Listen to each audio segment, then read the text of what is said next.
नमस्कार दोस्तों, curfew classes with Pranjal में आप सबका स्वागत है। आप में से अक्सर कई लोग चाहते थे कि मैं प्रैक्टिकली स्क्रीन में करके आपको फंडामेंटल एनालिसिस सिखाऊं और आज इसलिए मैं बहुत एक्साइटेड हूं क्योंकि आज मैं प्रैक्टिकली आपको स्क्रीन रिकॉर्डिंग के जरिए सिखाऊंगा कि मैं फंडामेंटल एनालिसिस कैसे करता हूं और कैसे आप भी ticker.finology.in पे जाके, टिकर हमारा नया स्टॉक एनालिसिस टूल है जो बिल्कुल आप लोगों के लिए है, तो आप भी ticker.finology.in पर जाके मेरी तरह स्टॉक्स को एनालाइज कर सकते हैं।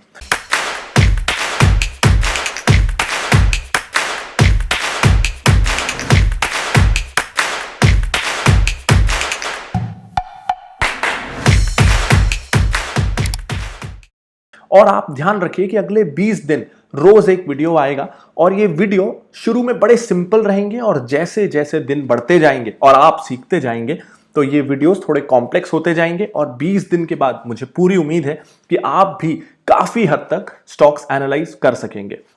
तो चलिए, क्योंकि आज पहला दिन है तो हम एक सिंपल कंपनी के साथ शुरू करेंगे जिसके प्रोडक्ट्स शायद आप भी हर रोज अपनी लाइफ में यूज करते ही होंगे, हिंदुस्तान यूनिलीवर लिमिटेड। अब मैं आपको आज काफी सिंपल टर्म्स बताऊंगा कि कैसे किसी एफएमसीजी कंपनी को, एफएमसीजी यानी फास्ट मूविंग कंज्यूमर गुड्स, ये वो कंपनियां होती हैं जो रोजमर्रा की जरूरतों की चीजें बनाती हैं, साबुन हो, शैम्पू हो, डिटर्जेंट हो, इस तरह की चीजें।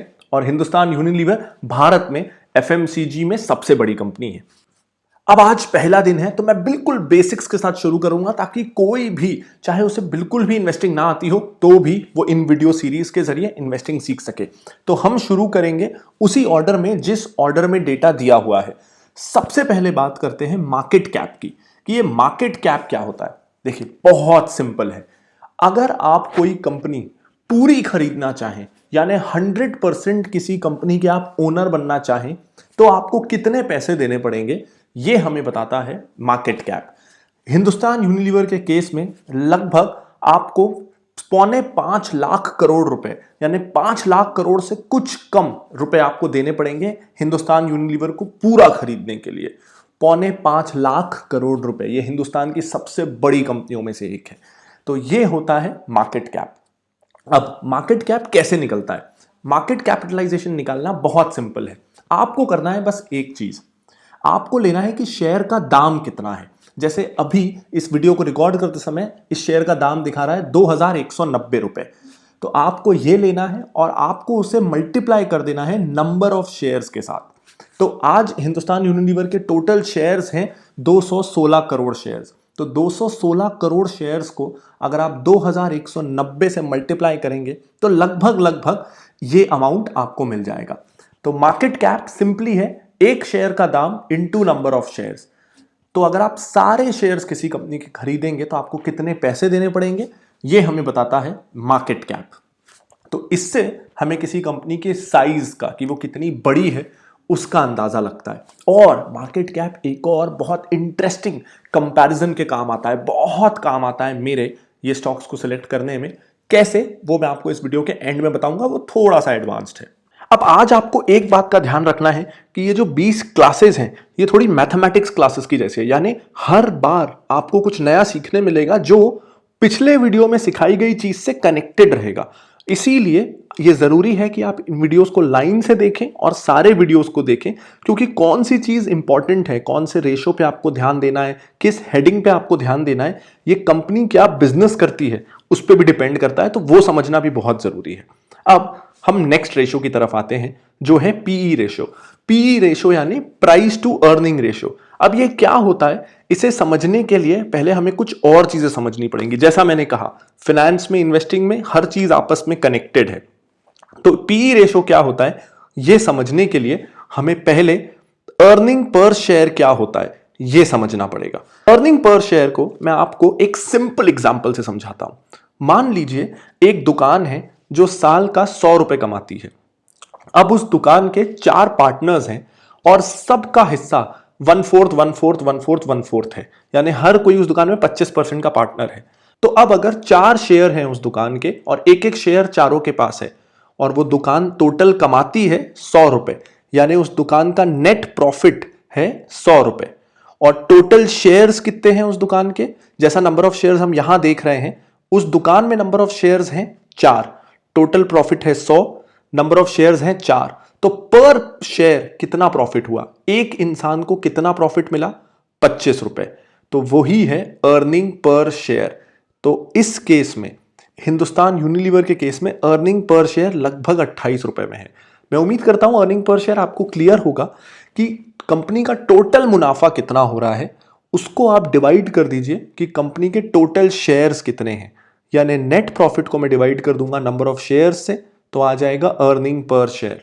अब इसे और समझिए, मुझे अगर हिंदुस्तान यूनिलीवर का शेयर खरीदना है तो मुझे मिल रहा है वो लगभग 2200 रुपए के आसपास, और वो एक शेयर के पीछे मुझे साल भर में कमाई होगी 28 रुपए के आसपास।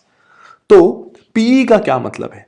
पीई का एक सिंपल सा मतलब है कि किसी शेयर को खरीदने के लिए आप उसकी एक साल की कमाई का कितना गुना पैसा दे रहे हैं। यानी अगर हिंदुस्तान यूनिलीवर एक साल में 28 रुपए कमाता है, तो अगर हिंदुस्तान यूनिलीवर का शेयर भी 28 रुपए में मिल रहा होता, तो मतलब आप उसको 1 का पीई दे रहे होते, यानी उसकी एक साल की कमाई के बराबर दाम पे आप उस शेयर को खरीद रहे होते। लेकिन हिंदुस्तान यूनिलीवर का शेयर है 2190 रुपए पे, तो अगर आप 2190 रुपए, जो कि इसका प्राइस है, इस कंपनी का पी है, उसको डिवाइड करोगे ईपीएस से 28 जो कि ई है, तो पी डिवाइडेड बाय ई आ जाएगा 70।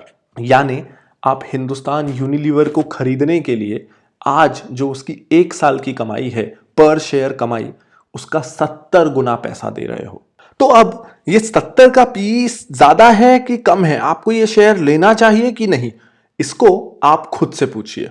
क्या आप कोई ऐसी दुकान खरीदेंगे 70 रुपए में जो साल का आपको 1 रुपए का मुनाफा दे? अगर मैं आपको बोलूं कि ये लीजिए एक ऐसी दुकान जिससे आप साल का 1 रुपए कमाएंगे और ये मैं आपको 70 रुपए में बेचूंगा, तो क्या आप उस दुकान को खरीदेंगे? ये हुई एक बात। दूसरी बात यह है कि एचयूएल जैसी कंपनी ने सालों साल, पता नहीं पिछले 30, 40, 50 सालों में लगभग हर साल अपना मुनाफा बढ़ाया है। किस रफ्तार से बढ़ाया है, चलिए ये देखते हैं। प्रॉफिट ग्रोथ का ये चार्ट देखिए। पिछले एक साल में 15% मुनाफा बढ़ा है एचयूएल का। पिछले 3 साल में हर साल ऑन एन एवरेज 13% की दर से बढ़ा है। पिछले 5 सालों में 10% की दर से ऑन एन एवरेज एचयूएल अपना मुनाफा बढ़ाता है। लेकिन उसके पहले एक सिंपल तरीका और है जिससे हम जान सकते हैं कि एचयूएल महंगा है कि नहीं। तो अभी हमने देखा कि पी है 70 का। अब देखते हैं, क्योंकि ये पी तो रोज बदलता है, क्योंकि ये प्राइस पे डिपेंडेंट है, इसका पी ये प्राइस है। तो अगर प्राइस गिर जाए तो ये पी कम हो जाएगा, बढ़ जाए तो पी ज्यादा हो जाएगा। तो ये शेयर रोज कम ज्यादा महंगा सस्ता होता रहता है। तो अब ये देखते हैं कि यूजुअली एचयूएल का शेयर किस पीई पे चलता है। यूजुअली मार्केट इसको एक साल के अर्निंग के बदले कितना भाव देता है। जैसे आज 70 गुना भाव दे रहा है।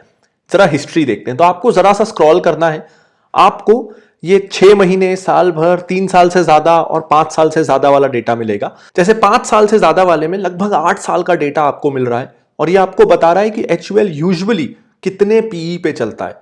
तो जैसे 2013 में 27 के पीई के आसपास था, 15 में ये 40 के पीई पे आया, 17 में भी 40 के पीई पे था। 2018 से ये बढ़ने लगा, और पिछले 8 सालों में अभी एचयूएल जितना महंगा है, उतना महंगा या उतने ज्यादा पीई पे ये कभी नहीं रहा। तो एक ये प्राइमरी अंदाजा लग सकता है कि अभी एचयूएल महंगा चल रहा है। अब ऐसे मान लेना कि क्योंकि पिछले 5 साल के पीई से अभी पीई ज्यादा है इसलिए ये शेयर महंगा है, ऐसा सही नहीं है। पीई मार्केट ज्यादा दे सकता है या पीई बढ़ सकता है अगर कंपनी ज्यादा ग्रोथ दिखाने लगे। हो सकता है पिछले 5 सालों में कंपनी की ग्रोथ स्लो थी और पिछले 1-2 सालों में ग्रोथ तेज हुई है, यानी तेजी से कंपनी अब मुनाफा कमाने लगी है। तो अगर कंपनी मुनाफा तेजी से कमाएगी तो मार्केट जो उसको भाव देता है वो भी बढ़ जाएगा। तो पहली झलक में लगता है कि एचयूएल महंगा है, क्योंकि ये 40-50 के पीई पे होता था और आजकल 70 के पीई पे है। लेकिन अब देखते हैं कि क्या एचयूएल अपना मुनाफा पहले के मुकाबले ज्यादा तेजी से बढ़ा रहा है। चलिए, तो ये है सेल्स ग्रोथ और प्रॉफिट ग्रोथ का चार्ट। अब आप देखिए, पिछले एक साल में एचयूएल ने अपना मुनाफा 15% बढ़ाया है। पिछले 3 साल में वो 13% हर साल बढ़ाता था। वहीं पिछले 5 साल में वो 9% के हिसाब से हर साल अपना मुनाफा बढ़ाता था। तो पिछले 3 साल में उसका परफॉर्मेंस इंप्रूव हुआ, पिछले 1 साल में और ज्यादा इंप्रूव हुआ। तो ये भी एक कारण है कि मार्केट अब उसको ज्यादा पीई दे रहा है, जितना पहले देता था उससे ज्यादा अब दे रहा है। तो माना कि थोड़ा मुनाफा बढ़ा है, लेकिन उसके कारण क्या पीई का 50 से 70 हो जाना जस्टिफाइड है? क्या आपको 70 के पीई पे ये शेयर लेना चाहिए? इसका कैलकुलेशन थोड़ा कॉम्प्लिकेटेड है, हम कल सीखेंगे, लेकिन आज एक चीज सीख लेना जरूरी है। आपने जाना कि आपको आज के पीई को हिस्टोरिकल पीई से, पिछले 3 या 5 साल के पीई से कंपेयर करना चाहिए, और फिर हिस्टोरिकल पीई को उसकी प्रॉफिट ग्रोथ हिस्ट्री से कंपेयर करना चाहिए। यहां तक तो हमने सीख लिया। तो अब इमेजिन करिए कोई ऐसी कंपनी हो जिसका पिछले 5 साल में प्रॉफिट तेजी से बढ़ा हो, 3 साल में तेज बढ़ा हो, 1 साल में और अच्छा बढ़ा हो, यानी पिछले 5 साल में हर साल उस कंपनी का प्रॉफिट इंप्रूव हुआ हो, परफॉर्मेंस इंप्रूव हुआ हो, और उसके बावजूद उसका वैल्यूएशन चार्ट ये दिखा रहा हो कि उसका पीई कम होता जा रहा है। यानी कोई कंपनी पहले तो 50 के पीई पे चलती थी और पहले वो 10% का प्रॉफिट ग्रोथ लाती थी, अब वो 20% का प्रॉफिट ग्रोथ ला रही है, लेकिन पहले वो 50 के पीई पे होती थी और अब वो 30-40 के पीई पे हो गई है। ऐसे में तो हम बता सकते हैं कि सिर्फ अगर पीई रेशो को देखा जाए तो वो कंपनी एक अच्छी कंपनी होगी। ध्यान रखिए, सिर्फ पीई रेशो देख के और आज जो मैंने सिखाया उसे देख के आंख बंद करके शेयर्स में इन्वेस्ट नहीं करना है। आप शेयर्स में इन्वेस्ट तभी करिएगा खुद की रिसर्च पे जब पूरे 20 दिन का कोर्स कंप्लीट हो जाए। आज ये सिर्फ सिंपलिस्टिक एग्जांपल्स हैं। तो चलिए, मैंने एक ऐसी कंपनी आपके लिए ढूंढ के रखी है। ये मैं आपको इसलिए दिखा रहा हूं ताकि आपको पीई रेशियो का यूज और उसको कैसे कंपेयर करना है वो आसान हो जाए। कोलगेट, इसे भी बहुत जानी मानी कंपनी है, हम सब जानते हैं। पीई रेशियो इसका लगभग 39 के आसपास है आजकल। अब देखते हैं कि इसका हिस्टोरिकल पीई क्या रहा है। इसका हिस्टोरिकल पी यहां पे 40, कुछ कम हुआ, फिर 40, यहां पे 45, 50 के आसपास, यहां भी 50। तो ये यूजुअली 40 और 50 के बीच में रहा है और अभी है 39। यानी ये अपने हिस्टोरिकल पी के आसपास या थोड़ा सस्ता मिल रहा है। ऐसा क्यों? क्या कोलगेट का परफॉर्मेंस बुरा हुआ है? चलिए देखते हैं। 1 साल में प्रॉफिट ग्रोथ 15%, 3 साल में 10%, 5 साल में 7%। यानी इसने भी 5 साल के मुकाबले पिछले 3 साल में बेटर और पिछले साल और बेटर परफॉर्मेंस दिखाया है। तो कोई अगर सिर्फ इतना सा हम डेटा देखें तो कोई कारण नहीं है कि 45-50 के पीई के मुकाबले इसे 39 का पीई मिले। तो इस केस में मेरा इंटरेस्ट जागेगा, मैं इन्वेस्ट नहीं कर दूंगा, लेकिन मेरा इंटरेस्ट जागेगा कि हाँ, ये कंपनी ठीक लग रही है, इसे और देखा जा सकता है, क्योंकि ये अपने हिस्टोरिकल वैल्यूएशन से सस्ता है और हिस्टोरिकल परफॉर्मेंस के मुकाबले इसका परफॉर्मेंस बेटर हो रहा है। तो इस तरीके से पी रेशियो को यूज करके हम ये कंपनीज फिल्टर कर सकते हैं कि कौन सी कंपनी फर्दर रिसर्च के लायक है या किस पे मैं और ध्यान दूंगा और अपना समय लगाऊंगा। तो आज जो हमने सीखा, इससे सिर्फ आप कंपनीज फिल्टर कर पाएंगे कि किस पे और ध्यान देना है, किस पे नहीं देना है। ये इन्वेस्टिंग रिकमेंडेशन बिल्कुल नहीं। अब ध्यान रखिए, मैंने आपको वीडियो के स्टार्टिंग में बताया था कि मार्केट कैप, मैंने आपको समझा तो दिया क्या होता है, लेकिन कैसे सिर्फ मार्केट कैप देख के भी एक हल्का सा आइडिया लगता है कि मैं किस कंपनी में इन्वेस्ट करना चाहता हूं, किस में नहीं। देखिए, हर इंसान के पास पैसा लिमिटेड है। तो अगर मैं आपसे कहूं कि आपके पास 5 लाख करोड़ रुपए हैं, तो 5 लाख करोड़ रुपयों से आप क्या खरीदना चाहेंगे? क्या आप उन 5 लाख रुपयों से HUL को खरीदना चाहेंगे जो लगभग 4.25 लाख करोड़ रुपए की है, या फिर आप इन्फोसिस, जिसको भी हम सब जानते हैं, उसका मार्केट कैप देखते हैं। इन्फोसिस का मार्केट कैप लगभग 2.5 लाख करोड़ से थोड़ा ऊपर है। तो अगर आप चाहें तो आप इन्फोसिस खरीद सकते हैं और फिर भी आपके पास 2,30,000 करोड़ रुपए बचेंगे। तो आप अपने 5 लाख करोड़ रुपयों को कैसे यूज करना चाहते हैं? क्या आप HDFC बैंक खरीदना चाहते हैं? HDFC बैंक भी लगभग HUL के बराबर मार्केट कैप में है। तो अगर आपके पास 5 लाख करोड़ रुपए हैं तो आप पूरा HUL खरीदेंगे या पूरा HDFC खरीदेंगे?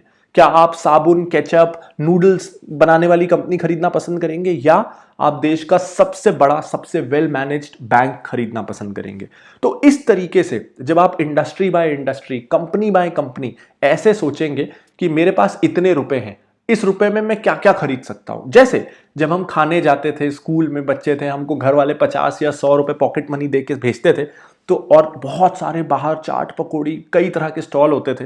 तो हम सोचते थे कि हमारे 10 रुपए से हम चिप्स खाएं या चॉकलेट खाएं, भेल खाएं या कुछ और खाएं। उसी तरह आपको सोचना है मार्केट कैप को लेके कि इन रुपयों से मैं HUL खरीदूं या मैं एयरलाइन कंपनी खरीदूं या मैं IT कंपनी खरीदूं या मैं बैंक खरीदूं।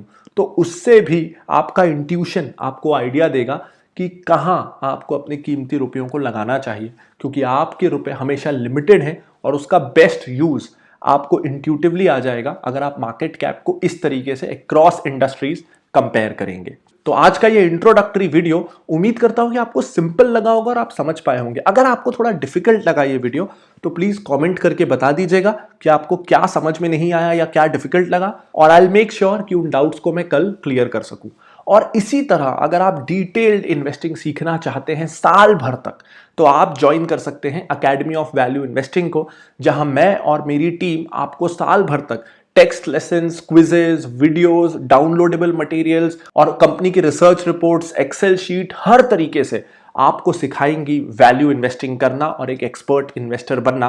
तो इस अकेडमी ऑफ वैल्यू इन्वेस्टिंग के कोर्स का लिंक आपको ऊपर कार्ड पे और इस वीडियो के डिस्क्रिप्शन में मिल जाएगा। साथ ही अगर आप जानना चाहते हैं कि इस मार्केट की गिरावट में हमने कौन से स्टॉक्स खरीदे हैं, कौन से स्टॉक्स हम रिकमेंड कर रहे हैं हमारी मॉडल पोर्टफोलियो में, तो आप ज्वाइन कर सकते हैं हमारी model portfolio service idea back को, जिसका लिंक भी आपको इस वीडियो के डिस्क्रिप्शन में मिल जाएगा।